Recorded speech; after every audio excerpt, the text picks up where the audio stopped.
Good afternoon, Mr. Manson. Gentlemen, if I could ask you to take your glasses off. Thank you. We're on, Mr. Chair. Thank you. All right, we're on the record. This will be a subsequent parole consideration hearing for Charles Manson. ID number is B33920.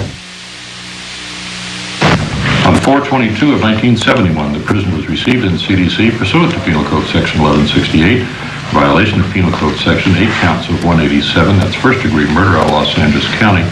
Their case number is A253156, counts 1 through 7, and the controlling minimum eligible parole date is 12/13/78. Prisoner was also received on the same date for violation of Penal Code Section 187, one count of first-degree murder out of Los Angeles County, case number A267861. It's count 1. Today's date is March 27th, 1997. We're located at Corcoran State Prison. The time is approximately 1:30 p.m. We're going to start by establishing voice identification by each of us, stating our first name and last name, spelling our last name. Mr. Manson, when we get around the table to you, if after you spell your last name, if you'll give me your CDC number. We'll start with Mr. Douglas, and we'll go to his left. Mike Douglas, DOUGLAS, Deputy Commissioner, Board of Prison Terms. My name is Steve Baker, BAKER, Commissioner with the Board of Prison Terms. My name is Arthur Van Court, VAN, capital COURT, Commissioner, Board of Prison Terms. Charles Milles Scott Manson, B33920, and all the rest of them. And would you spell your last name, Mr. Manson? MANSON. Thank you. Okay. Yes, Stephen Kay from the District Attorney's Office in Los Angeles, and my last name is spelled K-A-Y. Stephen K. from his mother. Okay. Gary Higgins, HIGGINS, Classification and Parole Representative. Laura Mate, FLEMATE, Office Assistant. Victor J. Castillo, CASTILLO, Assistant CMPR. Officer A. Dos Santos, DELOSSANTOS, Correction Officer, CSP Corcoran. M. Martins, MARTINS, Officer.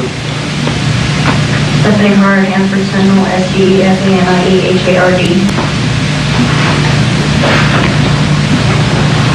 Cameraman, please. Don Menzel, MENZEL. Mary Grady, GRADY, KCBS TV. Sheldon Gajarian, GAJARIAN, KMPH. All right, thank you, everyone. Mr. Manson, the purpose of today's hearing is to again consider your suitability for parole, and arriving at a decision will consider the commitment offense, prior criminality, and social history, as well as your behavior since your commitment. We have reviewed your central file and the prior transcripts, and we'll give you an opportunity to make any corrections or any clarifications to the record. We'll incorporate by reference a statement of fact from the decision summary dated December 1st, 1982, pages 2 through 6. Then we'll go directly to your progress since your last hearing, the new psychiatric reports, and any other information which has a bearing on parole suitability. Any change in your parole plan should be brought to our attention at that time. And before we recess for deliberation, the district attorney and the prisoner will be given an opportunity to make a short presentation regarding parole suitability and the length of confinement. Certain rights that you have for this hearing, you have a right of a timely notice of the hearing, and your file was made available to you for review. You have the right to present any relevant documents. Do you have any documents to present to the board today that we don't already have? Well, I'm not much into the clerical perspective of this particular chamber of thought. Okay, so we pretty much have all the documents that we're going to have. Is that well, I imagine you wrote them. They're yours. Okay. You also have a right to an impartial panel. Do you have any problems with a panel member seated? No. In fact, it's better than last time. Okay. You're going to get a copy of the tentative written decision today. That decision will be effective in 90 days after review. A transcript and a copy of that decision will automatically be sent to you. Mm-hmm. You have a right to appeal within 90 days of the effective date of the decision. Now, you're not required to discuss the matter with the panel. You're not required to admit to the offense. However, the panel does accept as true the court findings. In other words, we're not going to retry you. Right. Good. Mr. Douglas, any confidential information going to be used? No, Mr. Chair.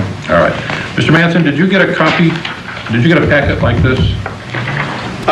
Someone offered me something if I would sign something. But then someone else told me not to sign anything because my name was worth a lot of money and they didn't want me using it as another economy. All right, I understand. Do you remember whether or not the items that are checked on this piece of paper were the same items that they offered to you?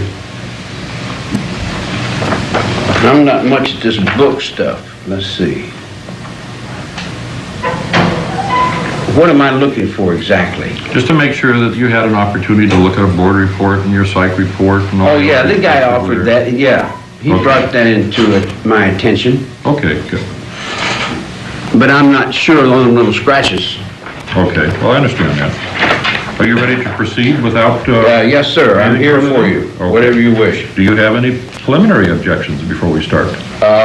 Well, yeah, I have a lot of objections, but no one's ever been interested before. Okay, do you have any objections to the way the hearing is being No, conducted? no, it seems reasonable. Okay, that's kind of what we're after, is whether Yes, or not sir. you have any Yes, objections sir. to the hearing. Okay, do you swear to tell us the truth today? Always. All right, that's all I ask. All right, I've got some stuff to read here, so I'll be a minute. We'll start with offense summary. Says shortly before midnight on 8/8 of 1969, Manson informed his crime partners that now was the time for helter-skelter. Crime partners were directed to accompany Charles Tex Watson in order to carry out Manson's orders. Crime partners were Linda Kasabian, Susan Where's this Atkins. coming from? Who's writing this? This comes from the probation report from when you first came into the system. Oh, well, it's a little distorted. Well, when I get through reading this, then I'll ask you, and you can give me your version. All right? All right. And you can straighten it out. Anyway, crime partners were Tex Watson, Linda Kasabian, Susan Atkins, and Patricia Kernwinkle. Watson drove to CO Drive. A vehicle containing victim Stephen Parent approached the gate. Watson stopped him at gunpoint and fatally shot him. All of the crime partners then proceeded to the house and gained entrance except Linda Kasabian, who stood lookout. Once inside, they murdered Abigail Ann Folger, inflicting 28 multiple stab wounds to her body. Wojciech Frykowski was killed by a gunshot wound to his back and multiple force trauma of blunt nature to his head. Sharon Tate Polanski, who was 8 months pregnant, was killed by multiple stab wounds. Jay Sebring was killed by multiple stab wounds. On 8/10 of 1969, Manson drove his crime partners to a location near the residence of Lino and Rosemary LaBianca.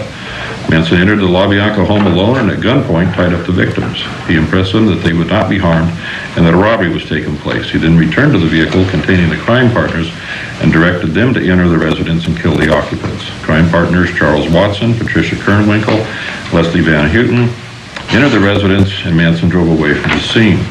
Crime partners entered the residence and killed Lino LaBianca by inflicting stab wounds to his neck and abdomen and carved the word war on his stomach. Rosemary LaBianca was killed by multiple stab wounds to the neck and the trunk. At both the murder scenes, the crime partners used the blood of the victims to write words on the walls. The other count, murder first, count 1, case number 267861. On 7/26/1969, Manson with crime partners Bussolay, Atkins, Grogan, and Davis tortured Gary Hinman by severing a part of his right ear and causing a laceration to the left side of his face. Subject wanted Hinman to sign over his property. On 7/27/69, Hinman was killed by a stab wound through the heart, which was inflicted by Bussolay. That's a statement of facts, Mr. Manson. As they've been presented to you. That's correct. Yes, sir. Did you want to tell us your side of this? Yeah, I've been wanting to for years, but it just, it wouldn't listen. Okay, this is your opportunity if you want to tell us, as long as you don't take too long, because we're, we See, haven't got all there we day. go. See, how long is the episode would be to squeeze it down in words. That's You know, right. we're talking about 25, 30 years here. That's not very easy to say in a few minutes. I understand that. I just want you to do the best you can. Yeah, well, the more confusion that people have piled on me with lies and deceit and ambition and all the greedy little things that they play their dollar bills for, comes back to the penitentiary that I've been in since I was a little kid. So I look at everything from a child's perspective because I'm still 10 years old, because I've still been up underneath the authority of the father since I was a little 10-year-old kid, because when my mother got out of prison, she brought me over and let me loose with the monks in the Irish Catholic Church.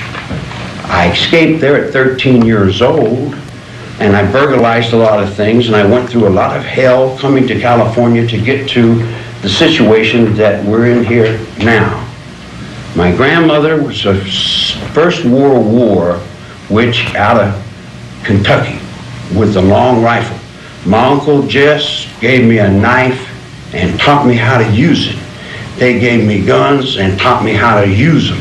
They gave me soul and taught me how to fight in the war, because I'm not a Yankee. I'm a rebel boy out of the hills of Kentucky and Tennessee. I keep telling these people from California that, but they don't understand what a Beverly Hillbilly is. I do a lot of underworld things. I've been in the underworld all my life since I was a child. You make a mistake and cross me, I'll get you. It's that simple. Sooner or later, in prison, you learn. If you let anyone get that over on you and bust you up with it, they'll get up in your rump and take everything you've got. So I don't allow that in my world. So I'm underneath in the basement. I've got Barry Goldwater's picture on my mirror. United States of America all the way. I'll fight and die for God and country that quick. But then it comes down to where I'm not good enough for some reason to be on the Ho Minh Chinh Trail with the Viet Cong, fighting for liberations, the peace movement, or whose lost children are we helping here at the bottom of this pile of whatever we call this? You know, we got all piled on top of ourselves with thousands and thousands of rules. I get out of prison for a minute, I meet the angels of L.A. L.A.'s angel town. Back in the back, that's where we get down. You up in the front talking about money, honey. I'm back in the back up in the crack. She knows me well. I'm on soul. My Linda Bell is angel to these monks that just took their heads in San Diego because they're way behind time, underwater. We're dead in that nuclear submarine coming back from China with Ronnie Reagan riding wheelchairs on fire out through the paratroopers in Arizona highways. Our Father who art in heaven, hallowed be thy name. That's my daddy too, you know. But then you keep coming back and telling me I'm less than an American because I don't, and I've already whipped everybody 3 times. I don't have any problems with anybody. And you got me on PC, won't accept my word. I was Judge Older. He was Charles Manson. I'm Judge Older. I'm a tiger, man. In the zoo in San Diego. I ride a motorcycle.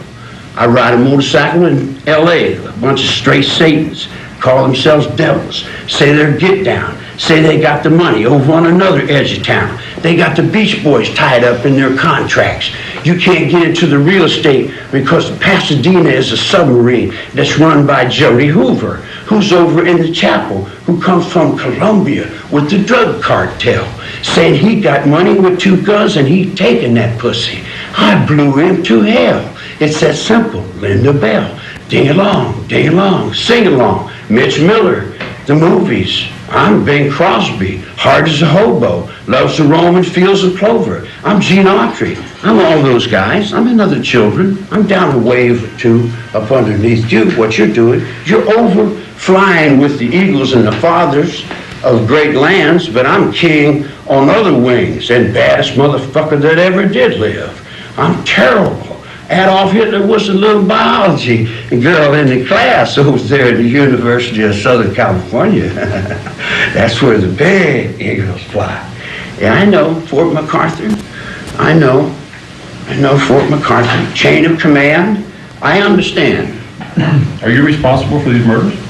Responsible for life itself. If God were to wink one Greek Apollo through the sky, and those satellites, I've been watching them ever since Terminal Island, in the diamond mines of, what's his name, Jomo Kenyatta, Malma, remember him? I was in prison with him. Are you responsible for the murders? I'm responsible for Scotch in the Highlands and a bagpipe. And I killed a lot of people in my life. I have. I've done a lot of things that I'm not ashamed of. I got convicted for things I didn't do, and then I got loose for things that I did. I was everything that a man was supposed to be down on the level that I was walking on. I was a hobo and everything I knew to know, and came back on the English language as if they were my words, and that I had discovered this whole damn thing myself. And I was really Christopher Columbus. And then I went and asked the doctor what he thought, and he killed himself because somebody else was laying with his woman, and he was jealous. And I said, isn't that silly? Why can't y'all just get along, love each other, you know? Okay. So, is that guilty? It'll bring to history. if you got one. I understand. All right, let me go through your record real quick. It says as a juvenile you were placed in Gabalt School for Boys. Yes, sir. In Indiana. Yes, sir. It was in 1948 for burglarizing a grocery store. I think the time was a little off. I think it was 44. Okay. Well, let me finish this and then you can correct it, whatever's wrong in here. It says you went AWOL from the school and placed in Indiana State Reformatory in Indiana. Went AWOL, some other boys. Subsequently stole an automobile and drove to Beaver, Utah. Were arrested in 1951, convicted of the Dyer Act. Sentenced to the National Training School for Boys in Washington, D.C. Paroled in 1954.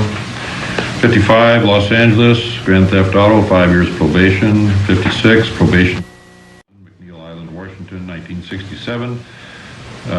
Ukiah, interfering with an officer, 3 years probation. 68, South Ventura, reproducing or possessing a face mile of a driver's license, 1969, and that's when you came in for this. Is all that pretty correct? Sounds reasonable. Okay. Now your personal history says you were born 1934, is that correct? Yes. Okay. You were born in Cincinnati? Right. Okay. Shortly after your birth, your mother went to prison? Right. And then for a short while, you lived with your maternal grandparents and an aunt in West Virginia? Right. Okay. Rejoined your mother in Indiana upon release from prison, and later resided in various foster homes until you were made a ward of the court, and that's when you went to the boys' school in Gabalt, is that right? I'm not sure. There's a couple other institutions in there. An institution in South Bend, Indiana. Okay. I was there for about a year, I think. Oh, all right. So the rest of your juvenile life was spent in various reformatories and boys' schools in Pennsylvania and Indiana. Dropped out of school at the age of 9 in the 3rd grade. You married a woman by the name of Roselle Willis, and that marriage ended in divorce in 1956. There's one son. That was her divorce. I didn't agree with that divorce. That wasn't your idea, huh? No, I didn't. I don't believe in it. Okay. Says no military service. Residential pattern prior to the current incarceration was unstable. Admitted before you came into the institution you used some LSD, some mescaline, amphetamines, barbiturates, but never got involved in alcohol. Is that correct? No, that's not correct. Okay. What's correct? I ran the gambit of the street, everything that whatever was there. The children do. Okay. Did you ever get addicted to anything? No, I've never let anything over on me enough to get a hold of me. I've tried to understand what it is. I've learned from everything I've done. All right, so you experimented with various drugs, but you never got addicted. I've been looking for myself for a long time. I've been trying to find out a lot. Okay. Is there anything else that I should know about your history before you came into the institution on this commitment that I haven't already talked about? Well, yeah, I think what you're bringing up is really important. The other board didn't even consider what you're considering. Okay. And I appreciate your considerations in this area. Those were the days that set my mind to do what I had to do for what I had to do. I had a captain named Kirk who would get 4 other dudes to hold me on 4 points and take a big leather strap and teach me what he wanted done. He wanted it done. There was no in between. Which institution was that? That was Plainfield. Plainfield? Plainfield. That was right after the Second World War. If you remember, a lot of the people from Europe came over here and got jobs right after that. So that era of confinement is not equal to what we're doing now. Okay. It was pretty treacherous place in them days because we were at war. So I've been raised in the stomach of this beast, and I've been living and doing whatever I have to do. If I can live in peace, I'll run and live in peace. If I can get along with people, I'll get along. You know, I'll do my best to do everything I can. But when they mess with my music, or they fuck with my family, or they bother my dog, or steal my cows, or mistreat my horses, I'll do whatever I feel is necessary to do whatever I feel is necessary, because I believe in George Washington. I believe in the Constitution of George Washington. I believe in the United States government. I don't believe in Abraham Lincoln. I never did. I don't like him at all. That's the truth. Okay, thank you. Well, would you give your attention now to Mr. Douglas? He's going to talk to you about what you've done since you've been in the institution. Good afternoon, Mr. Manson. Yeah. Okay, we're going to talk a little bit about how you've been getting along since you had your last parole suitability hearing, which was in 4/21/1992. Your classification score currently is 343. And of course, the first thing I reviewed in your C file was your 115s. And I counted 13 115s that you've received since your last hearing, with a total of 35 since you've been in CDC. Your last 115 was for threatening staff on 10/31/1996. And then you got another one on 6/21/96 for disobeying orders, 4/27/96 for disobeying orders, and 1/14/95 for male harassment.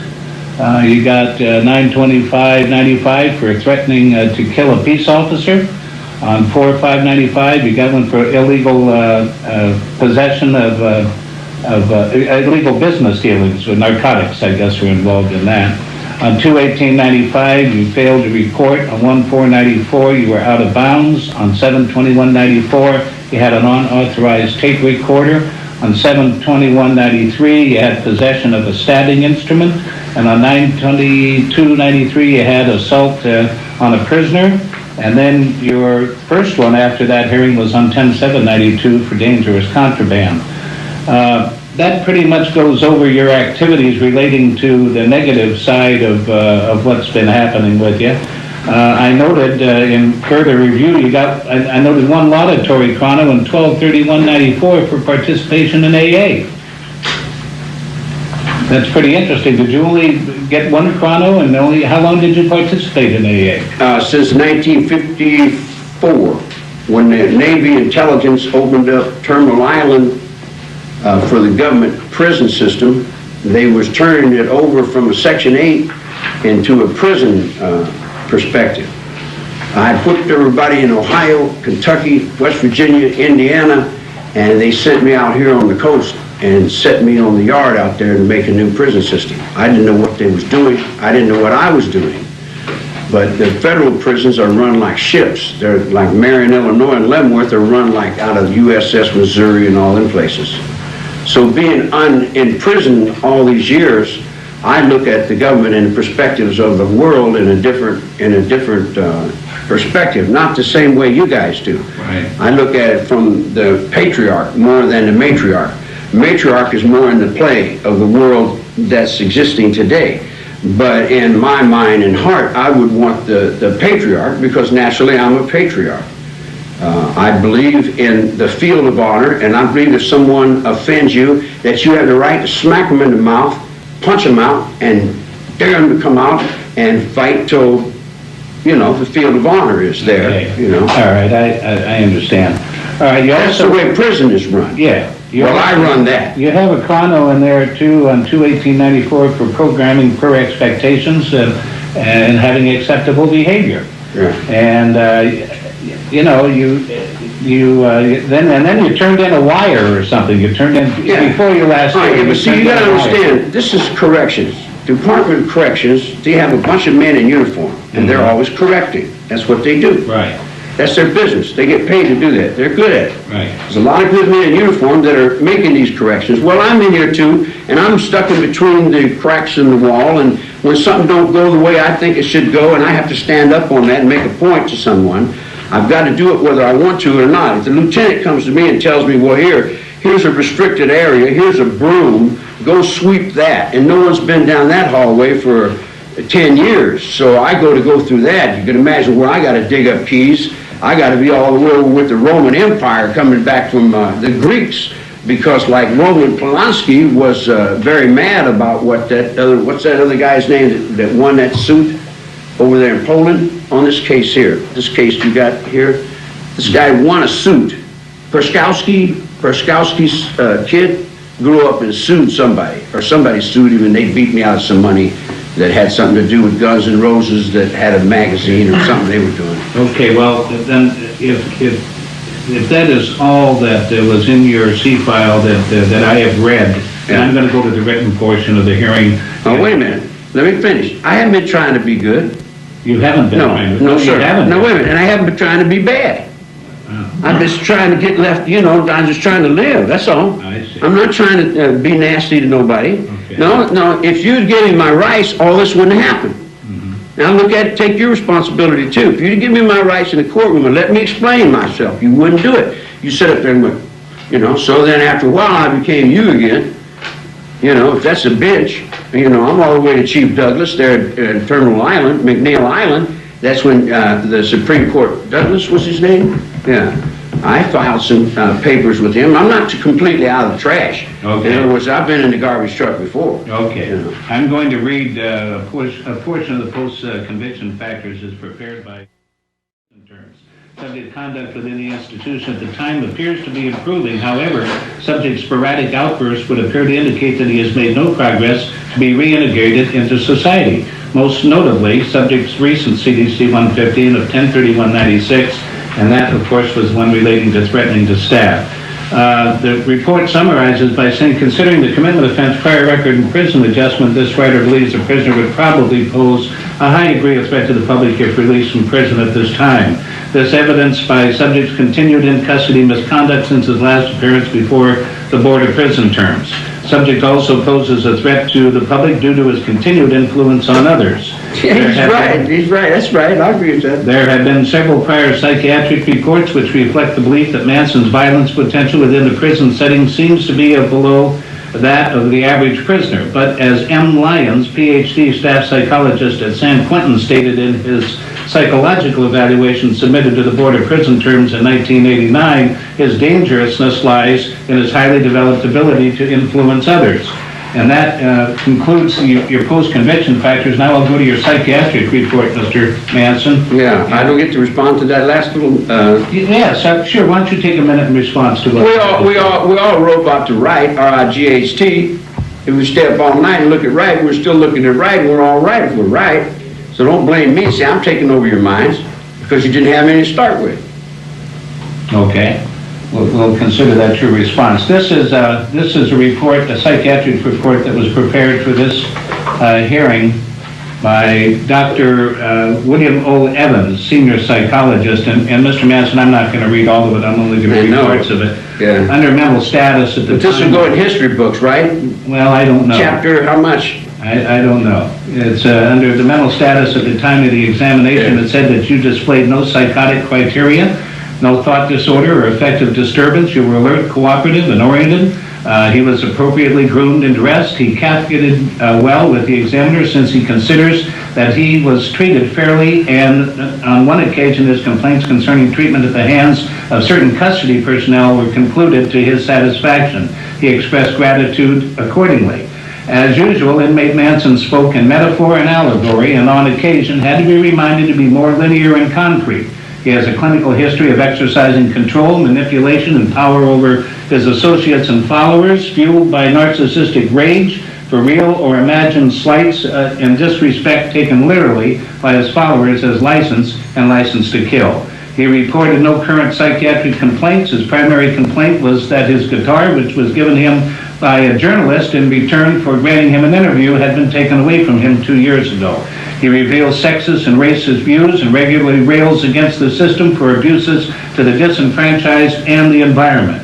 Previously, he reported to his counselor that he had been upset because he recommended placement in the Category K program at CMF. This examiner feels that currently Category K placement is not appropriate. Inmate Manson has exhibited considerable intelligence by concerning himself with the abstract and being very aware of just noticeable differences in others, and has demonstrated a variety of manipulation and control upon others using powerful reinforcements of sex, drugs, passive-aggressive rewards and punishments, and a community setting with communal economics and lifestyle.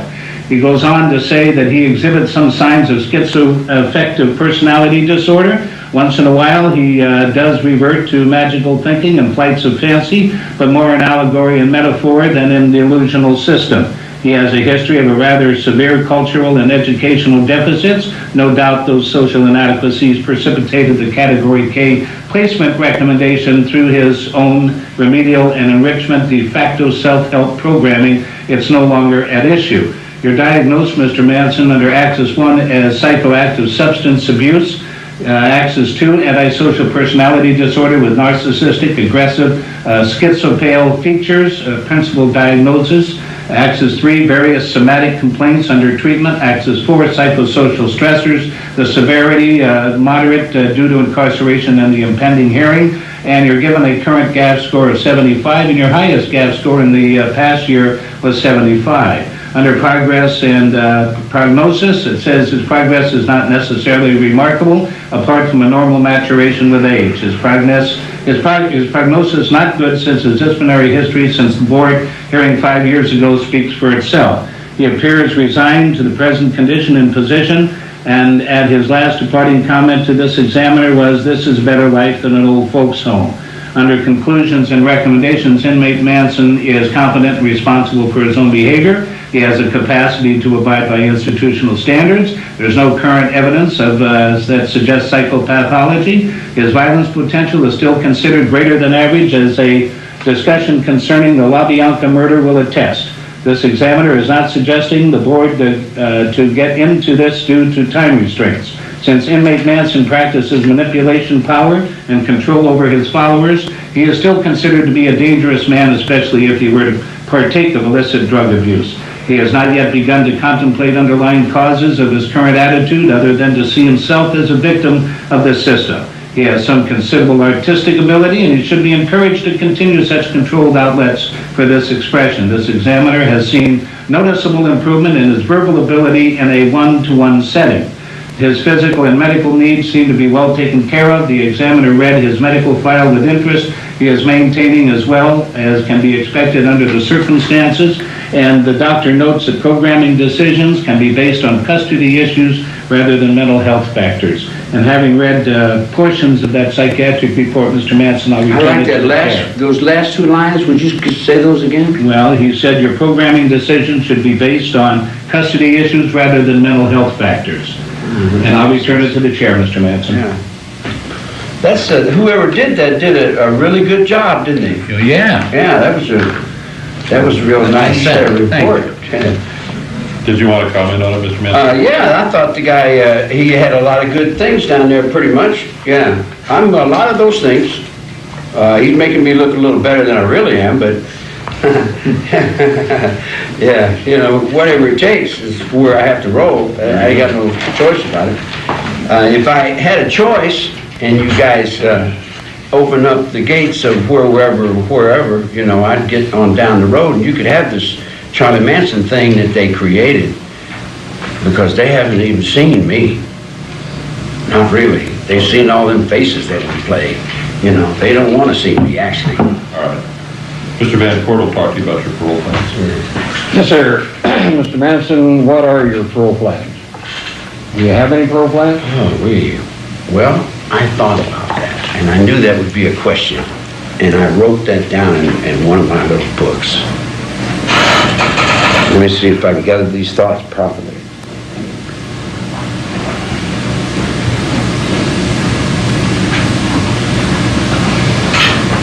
Say it once more.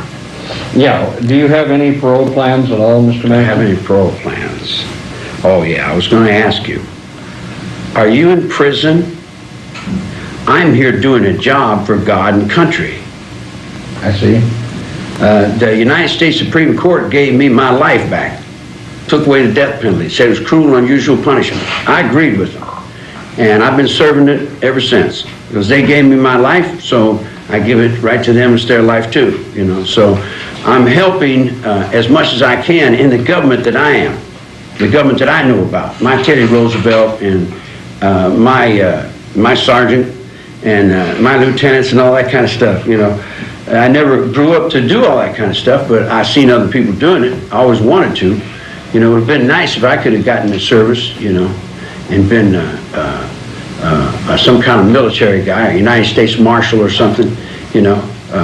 But I've been stuck in jail watching everybody else live their life. So then as I grow up, I begin to see that I've been out there just as much as I'm in here too sometimes, you know. And even though I don't make sense right now, that later on sometimes like just filters in somewhere.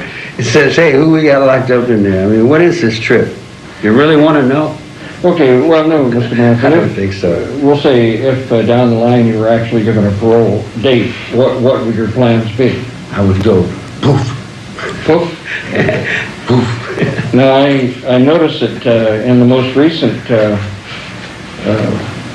future plans, it says residence, Manson offers no plans for his future.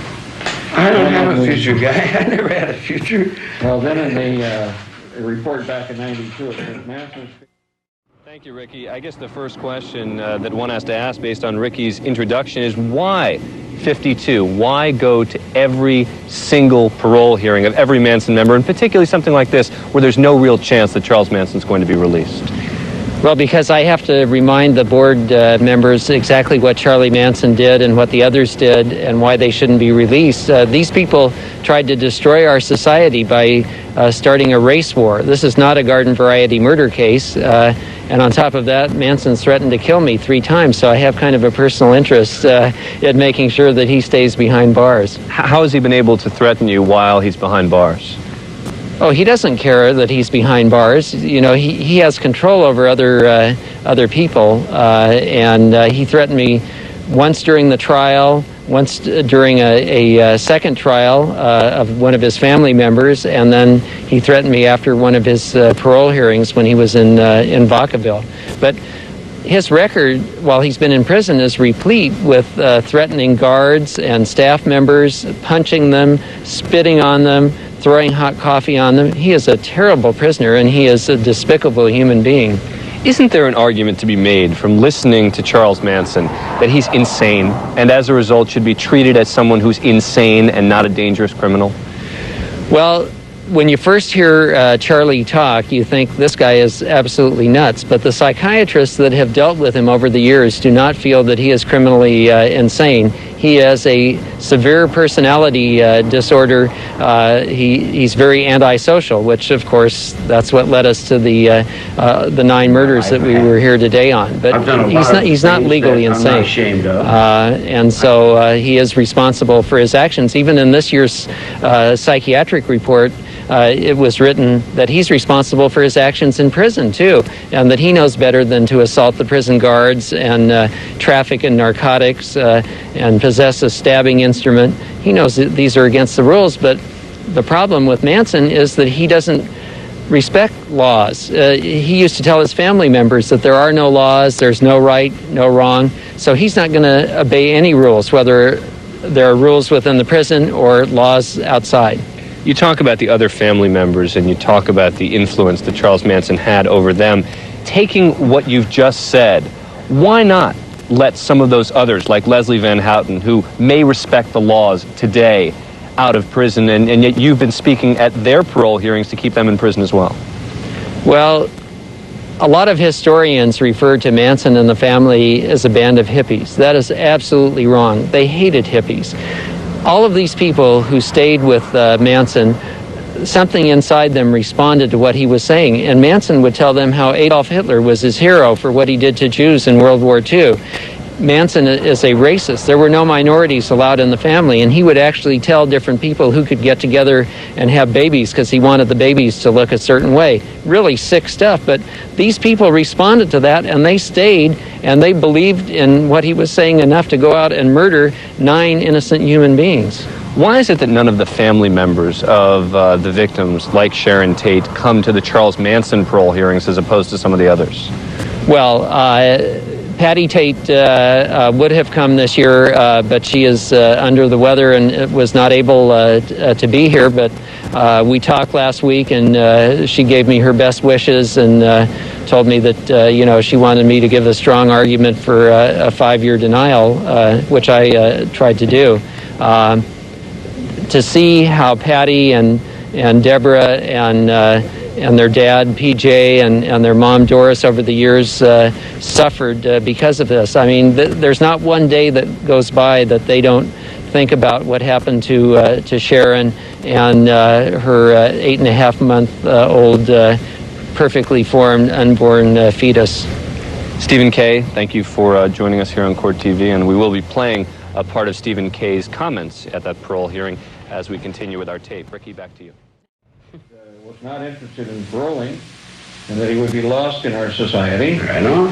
His main concern at this time would be to be released to a general population setting in order to program. In other words, you want to get back a general population in prison. I was supposed to have been sent to the main line of San Quentin from Vacaville, but they sent me over here and locked me up so they could play act my face over there to some movies. I see. Some more. Okay, so you really don't have any parole plans. Well, I don't think parole would be a reasonable perspective.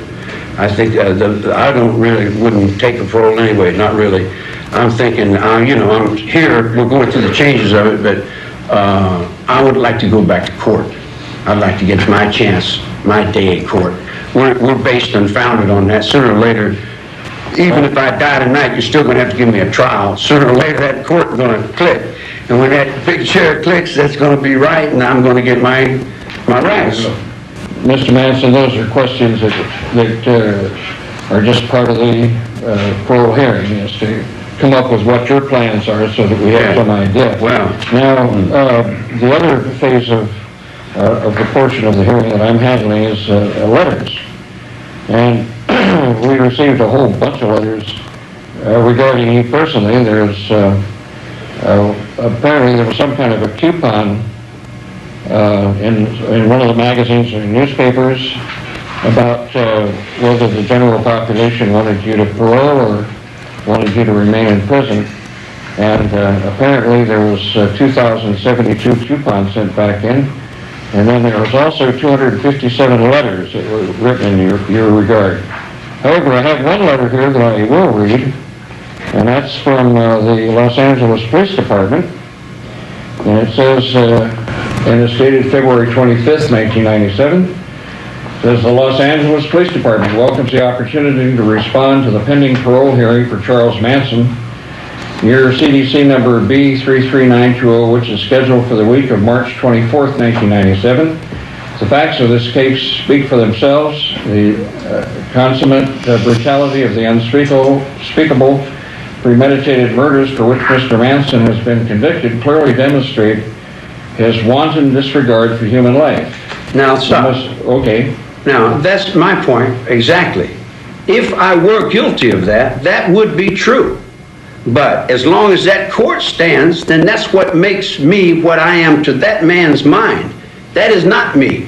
He gets his reality from that court. If that court says I'm guilty, he's going to agree with it. If a Roman Catholic comes over here and gets in your district attorney's office, Rome, mama, Rome.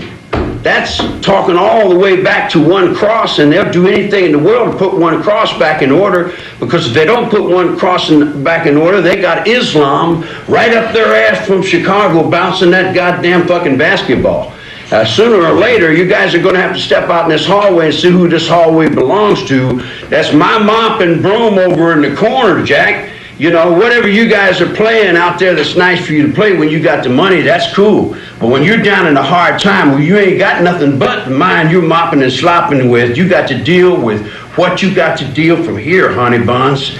And when you can do that, then that's the penitentiary. I don't know all the things you know, but you don't know the things I know either. I don't disrespect you and take your rights, so give me my fucking rights. You can't fool me. You can't trick me. I didn't have nothing to do with killing those people. Period. Okay. I've told you that all the way down the line. I wasn't around anyone when they were killed. I'm not saying I'm not capable of doing it myself. Okay. But I'm just saying this. I did not do that. And I could have proved it in a court of law. Okay, that's on the record, Mr. Manson. Yes, Let me sir. finish this letter. It's very Thank clear. you. He must never be permitted to inflict the horrible evil of which he is capable upon society. The community remains fully justified in its belief that Charles Manson remain in prison for the rest of his life. Please keep this department advised of further developments pursuant to Penal Code Section 3042. Very truly yours, Willie L. Williams, Chief of Police, by W.O. Gartland, Captain, Commanding Officer, Robbery Homicide Division. And what happened to Chief Gates? At the Gates Hotel, my mother, huh? Daryl Gates retired. Oh, well, then what does that leave my mother, out on the street corner? I mean, what, I just drove up? This guy just drove up after I drove up. He's a kid to me. That's on 13th and Hill where they run the whorehouse. That's when my mother came from Texas. She was the first outlaw that came to this part of the world. Okay, but at least that's the whole total of the information I have. Yeah, well. And what I'll do now is... But it seems kind of unfair that you want to just pick one policeman who wants to stand up against me. Why don't you go back to Indiana, where the first guy arrested me when I was a little kid? He went all the way and became a chief too, and we were friends all the way. Yeah. Okay. So that was the only letter that I had to read. So I'd like to return now to the chairman. Am I an American citizen? You bet. All right. You respect me for that, right? You bet. Right on. Mr. Douglas, any questions? No, I have no questions, Mr. Chair. Any questions, Mr. Manafort? No, I have no questions. Any questions, Mr. Kay? No questions. Closing statement? Yes. Finding Charles Manson unsuitable for parole is the easiest decision that you'll have this year. Mr. Manson and I both know that he will never be suitable for parole. Mr. Manson is a remorseless, cold-blooded murderer.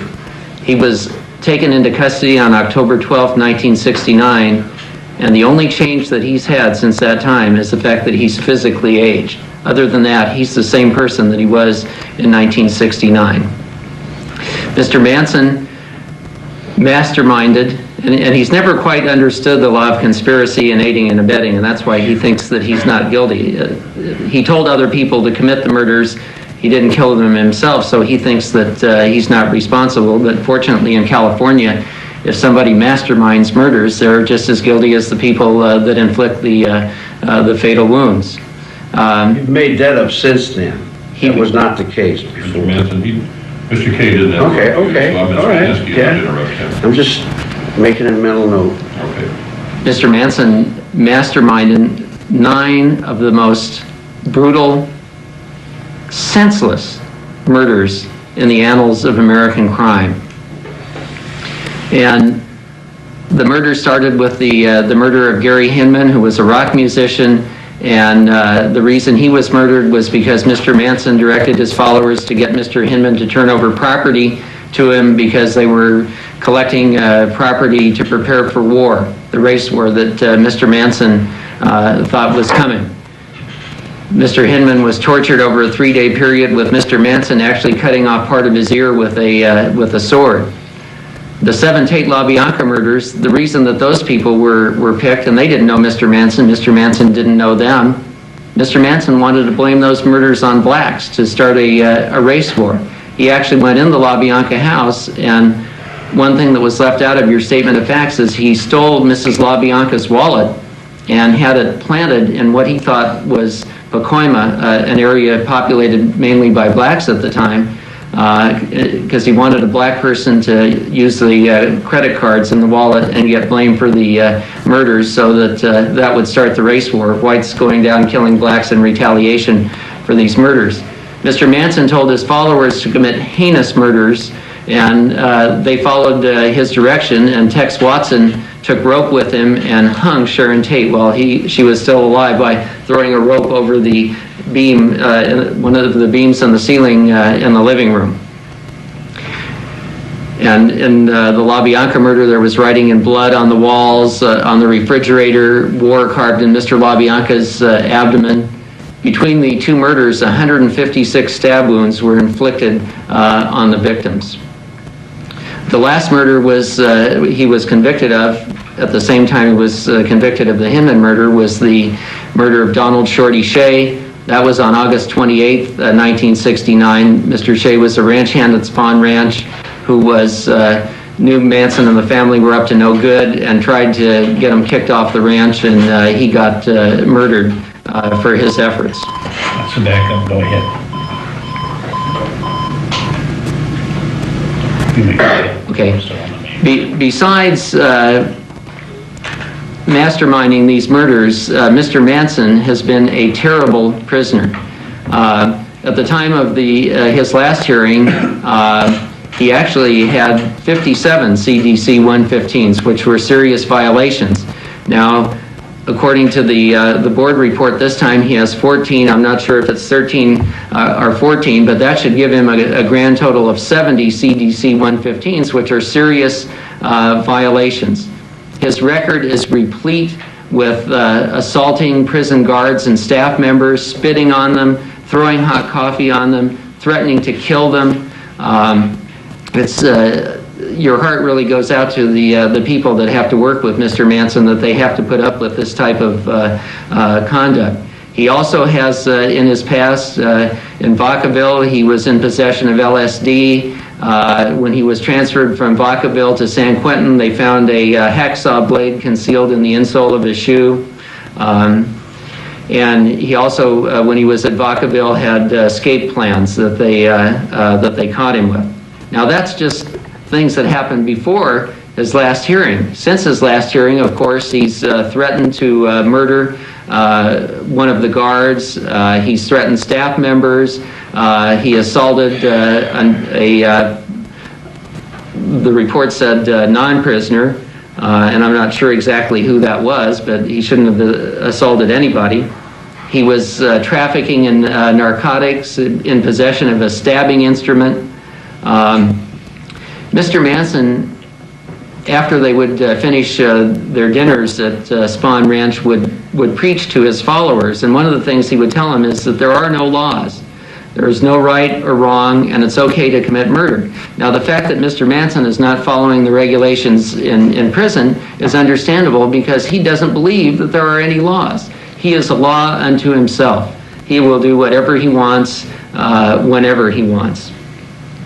I found the psychiatric report very interesting, and I was pleased that Mr. Manson liked Dr. Evans' report because I did too, and I thought Dr. Evans had good insight into Manson, saying that he had a severe personality disorder, and the operative word is severe, and it was characterized by narcissistic, manipulative, and sociopathic features. That means the guy's in love with himself, he can manipulate others, and he is seriously antisocial. Well, that's the same way he was in 1969, and that's what led us to the murders that we're talking about today.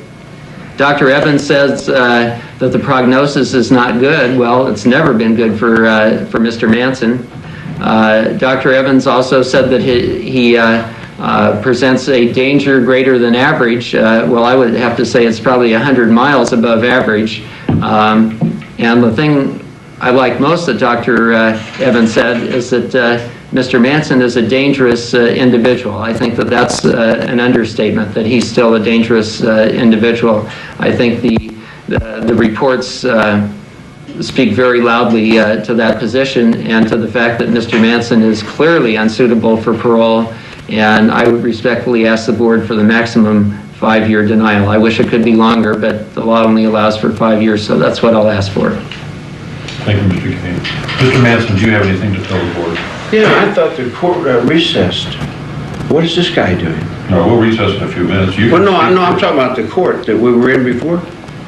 The court in L.A., Charles Older was sitting in that chair before.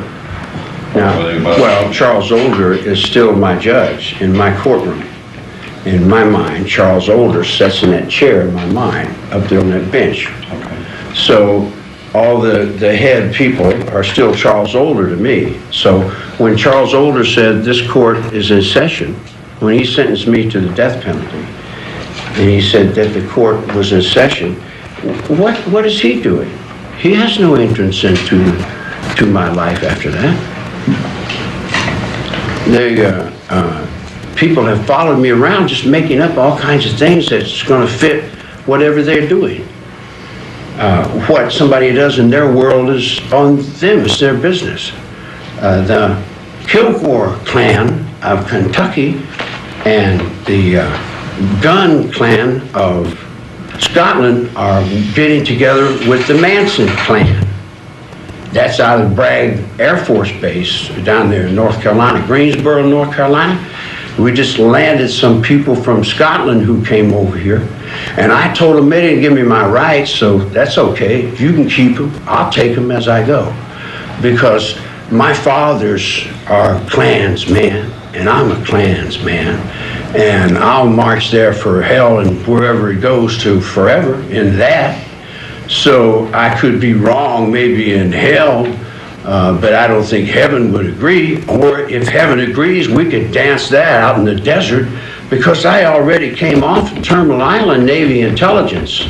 I am United States government. Nixon, now Judge Older, there in that court to Justice Douglas. It's good to see you, Mr. Douglas. Beautiful. Yeah, Mr. Van. I used to work with him too. You know, you make me to be all the bad guys. That's okay. That's the game you're playing with Hollywood. I'm not good or bad. I'm just that guy that does what I have to do. You know who I am. You know me. It's the chain of command. Section 8. You think you're suitable for parole? No, I wouldn't. No, I wouldn't. I got too many problems. And I'm doing too many things. I'm really involved in a lot of things. I've got a website that I'm working on. Okay. And I have a lot of other ecology trips that I'm trying to put into play. I've been given a lot of influence, so I'm trying to use it in a positive perspective. I've got some helpers. And I do go to Alcoholics Anonymous because the AA has always been a sincere friend. And it's always helped the winos, and I kind of get along with the winos, you know. So I'm doing what I can. I'm learning to start all over. And I keep starting all over, but I got these little minded people who keep dragging the past and keep throwing their judgments over on me as if the Fitzgeralds don't belong to the Klan also, Mr. Fitzgerald. Well, let me ask you this. How long do you think it'll be before you're ready for parole? I don't, ready for parole, that's a big word. That's a big step, guy. I'm having trouble adjusting out of S-wing. I was trying to get to a main line where I could get a little reality back in perspective. Don't you see what's been thrown on top of me? I understand what you're saying. Oh, my goodness, I've been carrying Linda Ding Dong across these little piggybacks on Ruby Poop. We're up with Mother Goose flying this whole world in the ozones. We got Atwa going on the internet. Rome is in play with the Department of Corrections on the CCs, trying to bring the Feather Rivers back in the desert, back into the play. The water